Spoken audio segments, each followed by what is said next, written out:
Pension scheme বাতিলের দাবিতে শিক্ষকদের আন্দোলন অব্যাহত। অর্থমন্ত্রী প্রতারণার আশ্রয় নিয়েছেন অভিযোগ নেতাদের। কোটা বাতিলের দাবিতে শাহবাগে আজও সড়ক অবরোধ।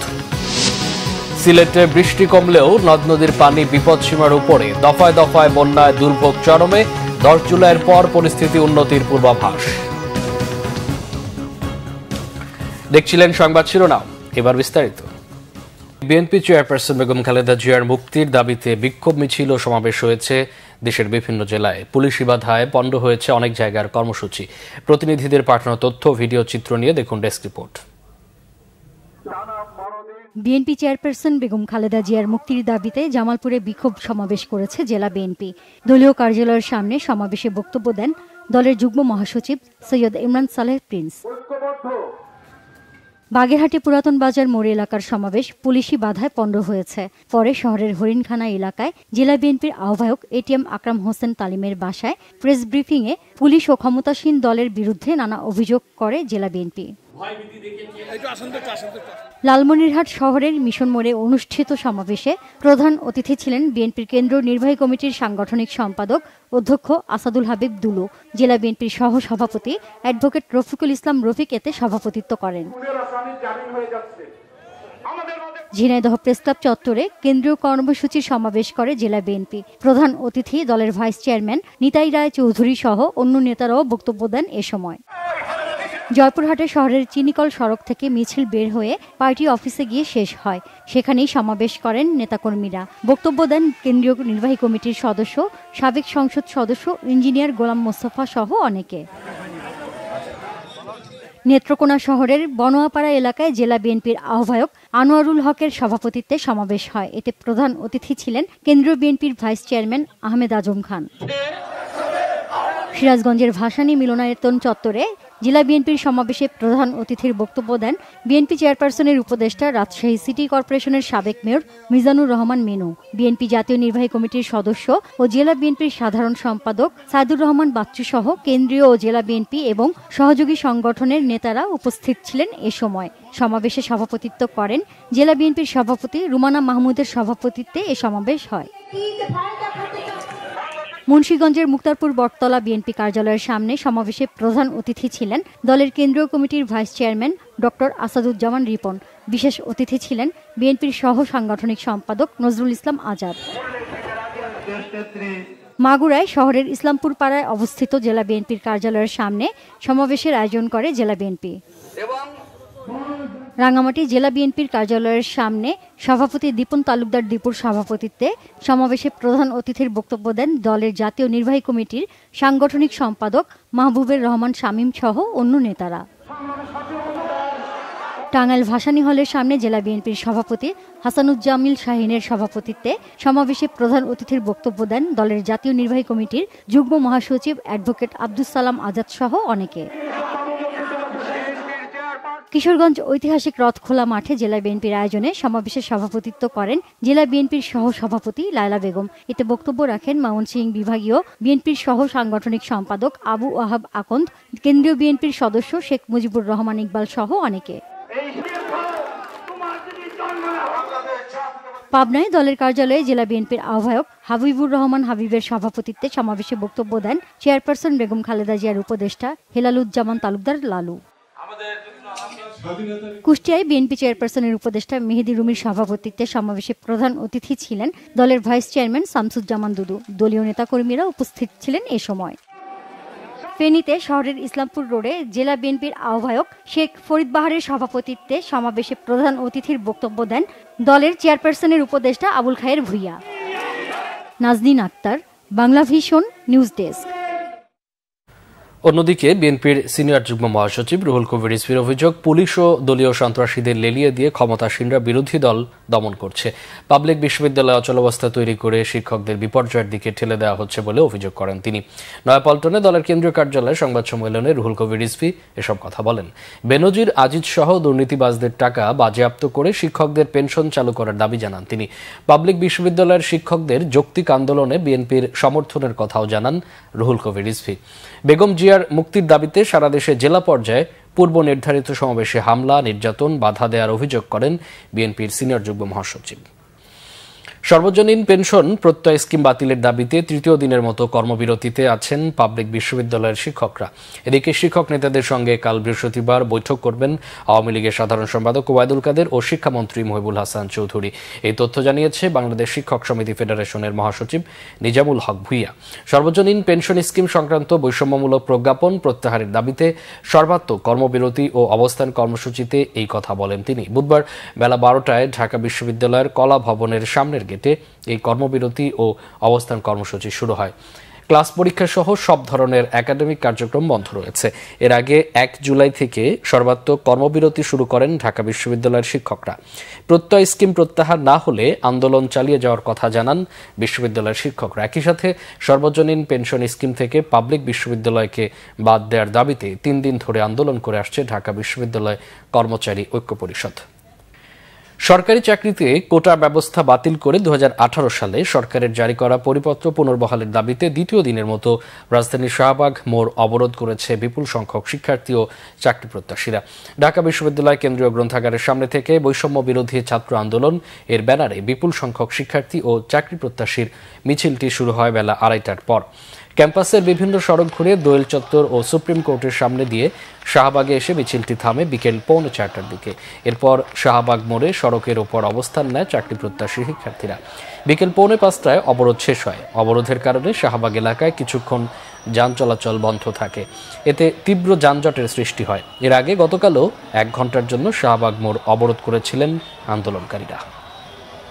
এদিকে কোটা বাতিলের দাবিতে ঢাকা আরিচা মহাসড়ক অবরোধ করে জাহাঙ্গীরনগর বিশ্ববিদ্যালয়ের শিক্ষার্থীরা জাহাঙ্গীরনগর বিশ্ববিদ্যালয়ের ডেইরি গেটে মহাসড়কের উভয় পাশে বসে যান চলাচল বন্ধ করে দেয় আন্দোলনকারীরা। এতে বিশ্ববিদ্যালয় থেকে দুই পাশে কয়েক কিলোমিটার যানজট তৈরি হয়। আন্দোলনরত শিক্ষার্থীরা অভিযোগ করেন 56% কোটা প্রথার কারণে দেশের অনেক মেধাবী শিক্ষার্থীরা চাকরি থেকে বঞ্চিত হচ্ছেন।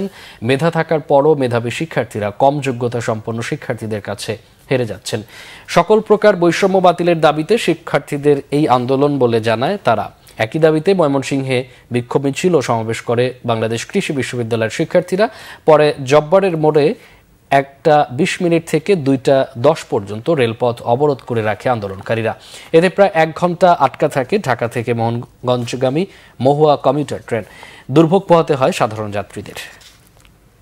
নতুন করে বৃষ্টি না হলেও পাহাড়ি ঢলের কারণে সিলেট ও ফেনী সহ দেশের বিভিন্ন জেলায় বন্যা পরিস্থিতি অপরিবর্তিত রয়েছে। সুনামগঞ্জের পরিস্থিতি কিছুটা উন্নতির দিকে। দফায় দফায় বন্যায় চরম দুর্ভোগে পানভাসীরা। কুড়িগ্রামে দুধকুমার, ব্রহ্মপুত্র ও ধরলা সহ 16টি নদ নদীর পানিও বিপদসীমার উপর দিয়ে বইছে। জেলার 20,000 লোক পানিবন্দী হয়ে পড়েছে। প্রতিনিধিদের পাঠানো তথ্যচিত্রে দেখুন ডেস্ক রিপোর্ট। সিলেটে সুরমা ও কুশিয়ারা নদীর পানি সিলেট, জকিগঞ্জ, কানাইঘাট, বিয়ানীবাজার, ফেঞ্চুগঞ্জ সহ 6টি পয়েন্টে বিপদসীমার ওপর দিয়ে বইছে। গত 24 ঘন্টায় সিলেটে 25 মিলিমিটার বৃষ্টি হয়েছে। এদিকে উজানের পাহাড়ি ঢলে তৃতীয় দফার বন্যায় প্লাবিত এ জেলার বিভিন্ন এলাকায় যোগাযোগ ব্যবস্থা আবারও ভেঙে পড়েছে। বানের পানিতে ডুবে গেছে রাস্তাঘাট। ভারী বর্ষণ বন্ধ আর ভারতের ঢলের তীব্রতা কমায় সুনামগঞ্জে বন্যা পরিস্থিতির কিছুটা উন্নতি হয়েছে। তবে জেলার প্রধান নদী সুরমার পানি এখনও রয়েছে বিপদসীমার উপরে। গ্রামীণ রাস্তাঘাট পানিতে নিমজ্জিত থাকায় চলাচলে চরম ভোগান্তি পোহাচ্ছেন স্থানীয়রা। এদিকে পানি কমলেও জেলার তাহিরপুর, বিশ্বম্ভরপুর সদর, দোয়ারাবাজার ও ছাতক উপজেলার নিম্নাঞ্চলে এখনও পানিবন্দী মানুষ। চরম দুর্ভোগে তারা। উজানে বৃষ্টিপাত অব্যাহত থাকায় মৌলভীবাজারের কুলাউড়া, জুড়ি ও বড়লেখা উপজেলায় আবারও বেড়েছে পানি। এছাড়াও রাজনগর উপজেলার 2টি ইউনিয়ন ও সদর উপজেলার 3টি ইউনিয়নে বন্যার পানি বৃদ্ধি পেয়ে দীর্ঘস্থায়ী বন্যার রূপ নিয়েছে। এখনও পানিবন্দী 3 লাখ মানুষ। দুর্গত এলাকায় স্যানিটেশন, শিশু খাদ্য ও বিশুদ্ধ পানির সংকট রয়েছে। এদিকে কুড়িগ্রামে দুধকুমার, ব্রহ্মপুত্র ও ধরলা সহ 16টি নদ নদীর পানিও বিপদসীমার ওপর দিয়ে বইছে। ফলে জেলার 20,000 লোক পানিবন্দী হয়ে পড়েছে। খাগড়াছড়িতে বন্যার কারণে রাঙামাটির সাজেক ও লংগদু সড়ক যোগাযোগ এখনও বিচ্ছিন্ন রয়েছে। পানিবন্দী দীঘিনালার 25 গ্রামের মানুষ। দীঘিনালার বন্যা পরিস্থিতি এখনও অপরিবর্তিত। মেরুং ইউনিয়নের 20টি গ্রামের মানুষ এখনও পানিবন্দী। এছাড়া কবাখালী ইউনিয়নের 5 গ্রামের পানি এখনও নামেনি। ডুবে গেছে মেরুং বাজার। সড়ক যোগাযোগ বন্ধ হয়ে যাওয়ায় বিপাকে পড়েছে লংগদু উপজেলার বাসিন্দারা। অন্যদিকে ফেনীর ফুলগাজী ও পরশুরামে ভারী বৃষ্টিপাত ও পাহাড়ি ঢলে মুহুরী নদীর বাঁধ ভেঙে সৃষ্ট বন্যা পরিস্থিতির উন্নতি হতে শুরু করছে। তবে রাস্তাঘাট ও বাড়িঘর থেকে পানি নেমে যাওয়ায় ক্রমেই স্পষ্ট হচ্ছে বন্যার ক্ষয়ক্ষতি। এদিকে টানা ভারী বৃষ্টিপাতের কারণে উজান থেকে নেমে আসা পাহাড়ি ঢলে রাঙামাটির বাঘাইছড়ি উপজেলার সর্বোচ্চ বিদ্যাপীঠ ও এইচএসসি পরীক্ষা কেন্দ্র কাঁচালং সরকারি কলেজ ক্যাম্পাস বন্যার পানিতে তলিয়ে যাওয়ায় এই কলেজের বিভিন্ন বিভাগের 468 জন শিক্ষার্থীর পরীক্ষায় অংশ নেওয়া অনিশ্চিত হয়ে পড়েছে। Nazneen Akter, Bangla Vision news desk. এদিকে বন্যা পূর্বাভাস ও সতর্কীকরণ কেন্দ্র জানিয়েছে 16টি পয়েন্টে নদীর পানি বিপদসীমার উপর দিয়ে বইছে। 10 জুলাইয়ের পর পরিস্থিতির উন্নতি হবে বলে জানিয়েছেন বন্যা পূর্বাভাস ও সতর্কীকরণ কেন্দ্রের নির্বাহী প্রকৌশলী সর্দার উদয় রায়হান। 7টি প্রধান নদীর 16টি পয়েন্টে পানি বিপদসীমার উপর দিয়ে প্রবাহিত হচ্ছে। ব্রহ্মপুত্র যমুনা নদীর পানি বৃদ্ধি আগামী 4 দিন পর্যন্ত অব্যাহত থাকতে পারে এবং এর ফলে মূলত দেশের উত্তরাঞ্চলে কুড়িগ্রাম জেলার বন্যা পরিস্থিতির কিছুটা অবনতি হতে পারে এবং একই সাথে গাইবান্ধা, বগুড়া, জামালপুর, সিরাজগঞ্জ ইত্যাদি জেলার কিছু কিছু পয়েন্টে পানি বিপদসীমা অতিক্রম করতে পারে আগামী 24 ঘন্টায়। তো এর ফলে সামগ্রিকভাবে আগামী 4 দিনে যমুনা নদী সংলগ্ন এই জেলাগুলোতে বন্যা পরিস্থিতির কিছুটা অবনতি লক্ষ্য করা যেতে পারে। সিলেট এবং সুনামগঞ্জে বর্তমানে আমরা দেখেছি যে গত 24 ঘন্টায় সুরমা নদীর পানি হ্রাস পেয়েছে, তবে কুশিয়ারা নদীর পানি আবার বৃদ্ধি পেয়েছে। তো সামগ্রিকভাবে বন্যা পরিস্থিতি এখন স্থিতিশীল আছে এবং আশা করা হচ্ছে যে 10 জুলাই বা তৎপরবর্তী সময়ে বন্যা পরিস্থিতি পুরোপুরি স্বাভাবিক হয়ে আসার সম্ভাবনা রয়েছে। দেশের বিভিন্ন জায়গার আরও কিছু খবর নিয়ে এবার একটি ডেস্ক রিপোর্ট। পটুয়াখালীর কলাপাড়ায় রিমালে ক্ষতিগ্রস্ত 52 জনকে ঢেউটিন দেওয়া হয়েছে। এ সময় ক্যান্সারে আক্রান্তদের মাঝে চেক প্রদান করেন দুর্যোগ ব্যবস্থাপনা ও ত্রাণ প্রতিমন্ত্রী মুহিবুর রহমান। 1400 কৃষকের মাঝে বিনামূল্যে আমন ধানের বীজ ও সার বিতরণ করা হয়েছে জামালপুরের সরিষাবাড়িতে। সকালে উপজেলা পরিষদের মাঠে উপস্থিত ছিলেন সংসদ সদস্য অধ্যক্ষ আব্দুর রশিদ। তৃতীয় ও চতুর্থ ধাপের উপজেলা নির্বাচনে নির্বাচিত চেয়ারম্যান, ভাইস চেয়ারম্যান ও মহিলা ভাইস চেয়ারম্যানদের শপথ গ্রহণ হয়েছে রংপুরে। জেলা শিল্পকলা একাডেমিতে উপস্থিত ছিলেন অতিরিক্ত বিভাগীয় কমিশনার সহ রংপুর রেঞ্জের ডিআইজি আব্দুল বাতেন। আওয়ামী লীগের প্রতিষ্ঠা বার্ষিকী উপলক্ষে যুবলীগের কর্মী সভা ও সদস্য সংগ্রহ হয়েছে মানিকগঞ্জে। দুপুরে দলীয় কার্যালয়ে উপস্থিত ছিলেন কেন্দ্রীয় যুবলীগের সহ সম্পাদক কামরুল হাসান লিঙ্কন। এছাড়া যুবলীগের সদস্য ও নবায়ন কার্যক্রম শুরু হয়েছে রাজবাড়ীতে।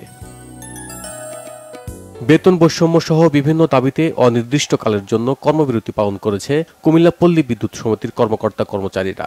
সকালে পল্লী বিদ্যুৎ 2 কার্যালয়ের সামনে তারা এই কর্মসূচি পালন করেন। এছাড়াও কর্মবিরতি পালন করেছে নরসিংদী ও কুড়িগ্রামের পল্লী বিদ্যুৎ সমিতির কর্মচারীরা। বিদ্যুৎ সেবা চালু রেখে 3য় দিনের মতো কর্মবিরতি পালন করেন তারা। সরকারি চাকরিতে 30% মুক্তিযোদ্ধা কোটা বাতিলের দাবিতে আন্দোলন করেছে চট্টগ্রাম বিশ্ববিদ্যালয়ের শিক্ষার্থীরা। সকালে বিশ্ববিদ্যালয়ের শহীদ মিনারে ছাত্র সমাবেশ করেন আন্দোলনরত শিক্ষার্থীরা। Bangla Vision news desk. সংবাদ শেষ করব শিরোনামগুলো আরেকবার জানিয়ে।